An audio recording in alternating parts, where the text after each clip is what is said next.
দেখছেন খবর দিনভর বাংলা। প্রিপেইড স্মার্ট ইলেকট্রিক মিটারের ইনস্টলেশন নিয়ে ইতিমধ্যেই বিভিন্ন মহল থেকে বিভিন্ন প্রশ্ন উঠতে শুরু করেছে। All Bengal electric consumers association অ্যাবেকার প্রশ্ন হলো যে যদি মিটারকে পোস্টপেড মোডেই রাখা হয় তাহলে বর্তমানের ডিজিটাল ইলেকট্রিক মিটারে সমস্যা কী? যেখানে ডিজিটাল ইলেকট্রিক মিটারের লাইফ 20 থেকে 25 বছরের, সেখানে নতুন প্রস্তাবিত প্রিপেইড ইলেকট্রিক স্মার্ট মিটারের লাইফ মাত্র 7 থেকে 8 বছরের।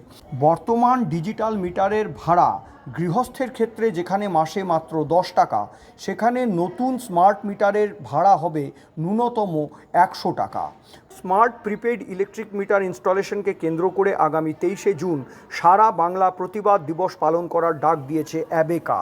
অ্যাবেকা ট্রান্সফরমার ভিত্তিক গ্রাহক প্রতিরোধ কমিটি গড়ে তোলার কথাও বলছে।